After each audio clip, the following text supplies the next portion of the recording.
E neste momento nós vamos iniciar o ciclo de apresentações de trabalhos.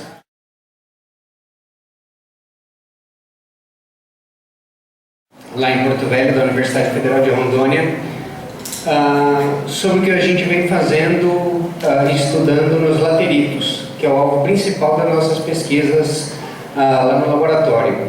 E para esse congresso, para esse simpósio, como trata da questão da água, então, um entendimento sobre como se comporta a dinâmica da água superficial e subterrânea nessas formações. O que são os lateritos? Uma pergunta, recorrente. Você já ouviu, de repente, falar sobre pedra jacaré, sobre cascalho, sobre mucururu? É isso aí. São esses agregados, que têm partes consolidadas por ferro, por alumínio, por sílica, e também tem poros que acabam preenchidos no meio natural por sedimentos argilosos, em sua maioria. São centimétricos, e aparecem em formações superficiais, normalmente em topos de morros, ou seja, é uma formação superficial, que acabou consolidada por processos químicos. Aqui eu trouxe essa foto porque as meninas do laboratório disseram que aqui está escrito LabModa, que é o Laboratório de Dados Ambientais. Escreveram LabModa em laterítico. Muito bem, pessoal. Tivemos basicamente 3 fases no trabalho: de escritório, pesquisa bibliográfica, sistematização de dados, campo, que é onde a gente vai, coleta amostra, faz análises.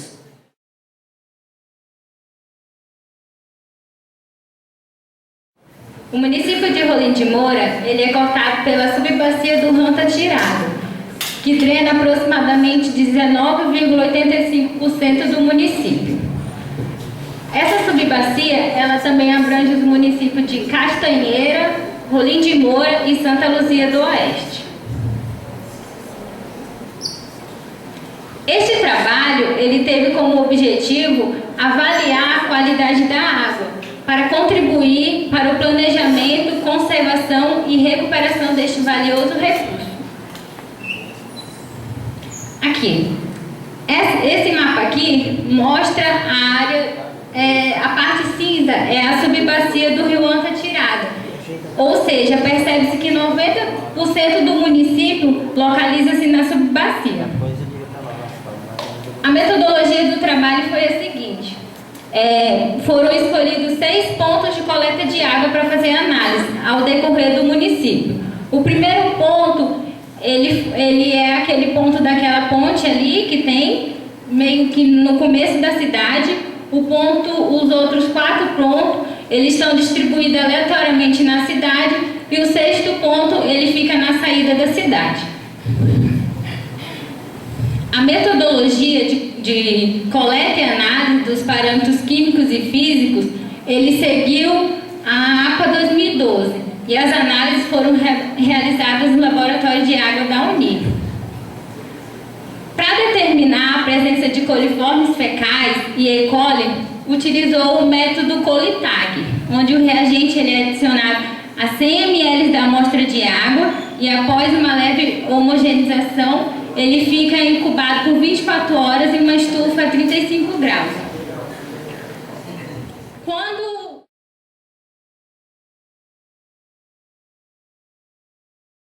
Que não são apropriadas à ocupação humana, elas foram sendo ocupadas de forma desordenada, E essa ocupação, ela trouxe uma série de reflexos, tanto na qualidade da água, quanto na qualidade também do solo ali, que foi degradado por essas práticas, que não tiveram uma ação pensada, ordenada.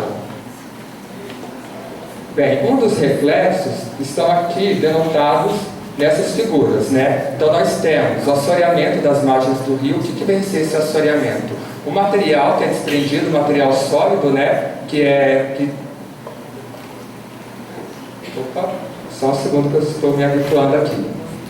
Então, esse material aqui, desprendido, ele é carreado, transportado para as margens aí do rio. É transportado para a calha do rio. Ou seja, o que isso vai ter como consequência para nós, né? Então a questão não pode desmatar, não pode ocupar? Bem, poder até pode, mas de forma ordenada, pensada. Mas quando isso é feito de forma incorreta, ocorrem esses processos que estão aqui demonstrados, né? Esse material que segue o rio, ele vai preencher a calha do rio, né? E no período de grande excesso hídrico, o rio ele não vai ter a área aqui dentro da calha, né? Então o resultado, ele vai transbordar para as margens e alagar áreas que antes não eram alagadas, porque o rio perdeu área na sua calha, né? Outro fator é que esse material desprendido, ele pode carregar consigo alguns materiais nocivos, né, à qualidade da água aí do rio. E essa qualidade, ela vai afetar diretamente a saúde de quem venha consumir e essa água não seja tratada de forma apropriada, né? Então, lembrando, qualquer água, já aproveitando uma pergunta do grupo anterior, qualquer água ela pode ser tratada, né? Mesmo a água de classe 4. Porém, o que vai inviabilizar é que ela vai ter um grande custo, né, que viabiliza o seu tratamento. Ou seja, por isso é importante que tenha essas ações aqui planejadas para ocupar as bacias, né, para que não venha um rio de classe 2 cair em classe 4. Por quê? Você vai ter um grande custo para poder tratar essa água, que vai inviabilizar você utilizar uma certa tecnologia.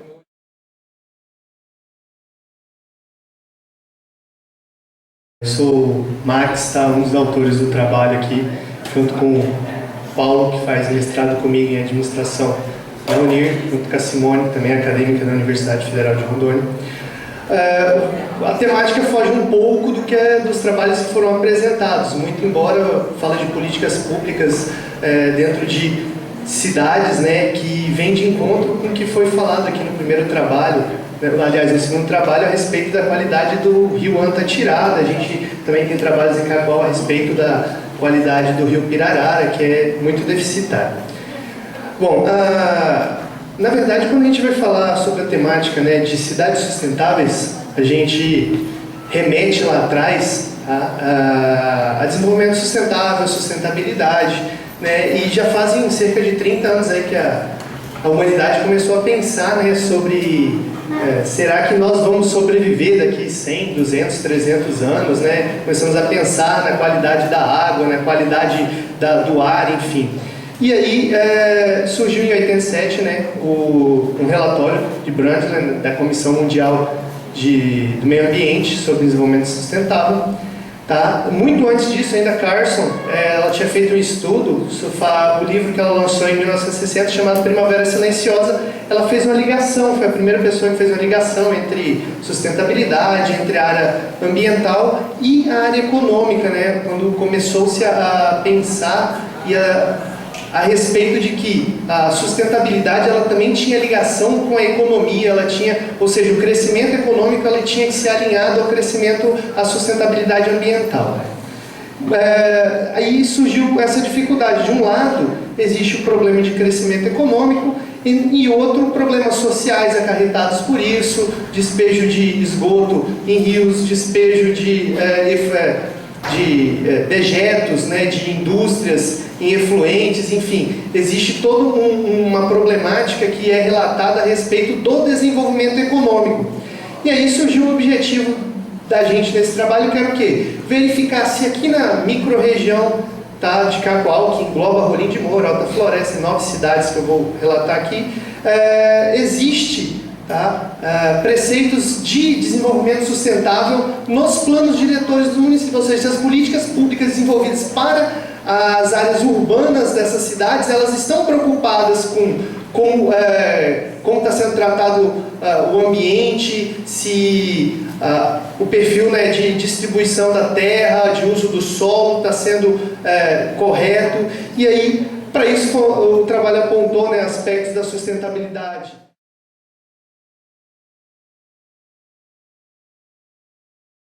E a importância de se trabalhar metodologias para analisar o meio ambiente. Então, por que eu enviei esse trabalho para este evento, né? Porque eu não focalizo o impacto a questão da bacia hidrográfica por si mesma, mas a importância da atividade mineradora a questão do garimpo para o futuro e o que a mineração provoca no contexto regional. Que é um problema que a gente sabe que a mineração em Rondônia está em vários lugares do município, de Cassiterita principalmente, né?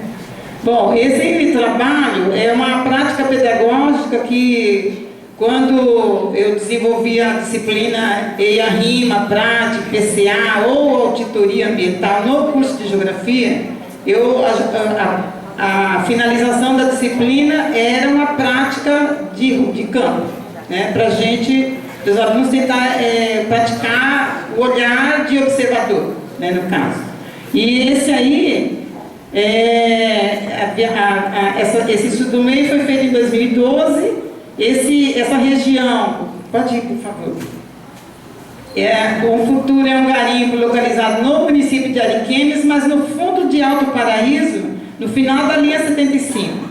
Portanto, todo mundo aqui, né, acho que é a geração que nasceu antes ou depois de 88, sabe um pouquinho da história do garimpo no futuro, que ele surgiu a partir tinha os tratores construindo a C-75, fazendo o alinhamento, levantou uma árvore, tinha nas raízes da árvore uma rocha dura, foi levada para a cidade e se descobriu que era cassiterita. Então, um acaso, Bom Futuro foi um acaso catastrófico para Rondônia, na verdade, né?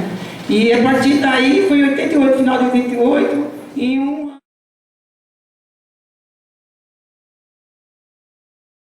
Bom, gente, boa tarde. Como foi bem apresentado, meu nome é Igor. Eu sou professor da Faculdade de São Paulo e venho apresentar esse trabalho aqui para vocês, da autoria, que também já foi falado, análise de projeto de valoração. Esse trabalho foi feito através de, igual o plano das cidades lá, né, um levantamento bibliográfico, e também com algumas experiências que a gente tem passado, né, desde a graduação até esse momento de hoje. Espero que vocês gostem e depois faz pergunta. Bom, primeiramente, né, como foi falado aqui de manhã, que o desenvolvimento, quer dizer, o ideal é que haja um desenvolvimento. Porém, o que anda acontecendo é apenas o crescimento. E aí, né, vem esse negócio aqui chamado globalização, onde se desenvolve a cada ano que passa e se intensifica, modifica realidades conhecidas e conceitos estabelecidos. E o que acaba sendo o nosso grande desafio na humanidade é modificar o conceito de progresso, como eu disse, né, ao invés de crescimento e desenvolvimento. Existe, né, uma necessidade de redefinir paradigmas e na relação entre a sociedade humana e o seu meio ambiente. E aí, uma das coisas que a gente pode observar é a Política Nacional do Meio Ambiente, no seu artigo 3 da lei, que fala a respeito da degradação ambiental, onde ele define que a degradação ambiental ela é qualquer, né, transformação no ambiente que venha a ser ou poluição de forma sonora, ou poluição de dejetos, qualquer alteração no meio ambiente, no caso de questão antrópica. Vai lembrar que podem escutar alterações naturais também.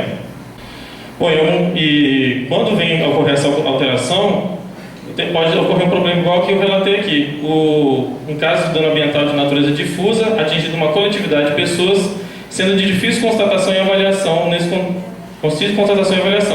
Nesse contexto, o impacto pode ser produzido hoje e os efeitos do dano só aparecem após vários anos ou gerações. Então, ou seja, às vezes instalam-se, né, alguns grandes empreendimentos ou pequenos empreendimentos onde, de acordo com o que a gente observa, né, no EIA ou no RIMA, estão lá, né, todos os problemas relatados e também as medidas mitigadoras. Porém, não se consegue observar, ou então não são coletados, às vezes, quase sempre, dados suficientes para que a gente possa prever futuros danos ou futuros problemas.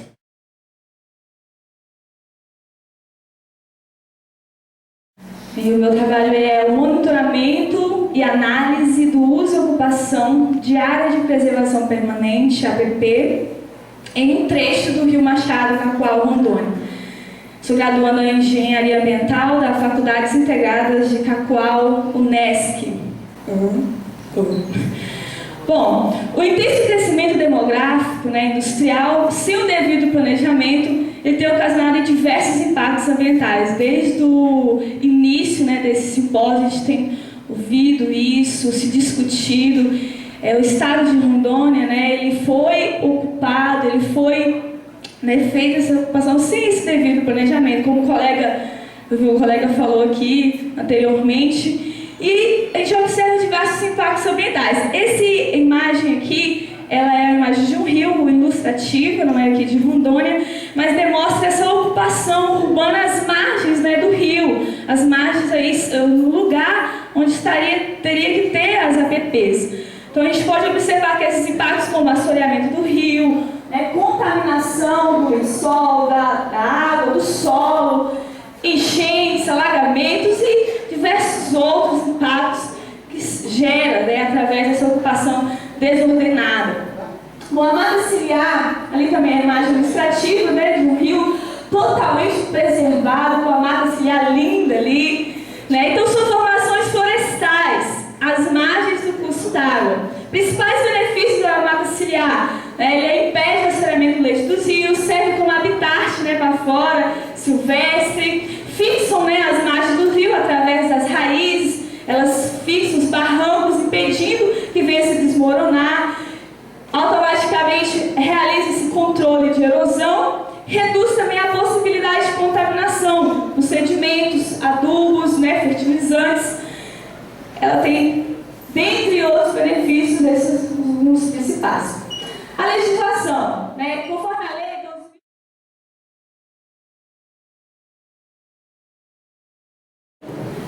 Boa tarde. Eu sou Cláudia, estou mestrando na Unir em Geografia. Este evento é um exemplo de que pesquisadores de áreas afins estão buscando soluções para os problemas ambientais. E é dentro deste contexto que nós nos preocupamos com a questão do medo. O medo das pessoas, principalmente em relação à falta de água. Nós nos preocupamos com essa parte do medo quando nós passamos a conviver com as pessoas. Quando nós estávamos tentando buscar na área física algumas informações, aonde a professora Adriana entrou e falou: por que não trabalharmos com o medo? As pessoas, elas têm muito medo. E o medo, ao longo da história, faz parte da natureza humana. Porém, o medo não impediu as pessoas de destruir. E por isso nós viemos com essa proposta de estudar e de apresentar o medo. Falei, logo, conhecendo o perfil do evento, tivemos o primeiro e o segundo evento de recursos hídricos, e percebemos que há uma preocupação muito grande com a parte física. Aí vem a questão de termos o objetivo da análise historiográfica das enchentes ocorridas na zona urbana do município de Pimenta Bueno, Rondônia, entre os anos de 2010 e 2015, confrontando com o medo na história da humanidade.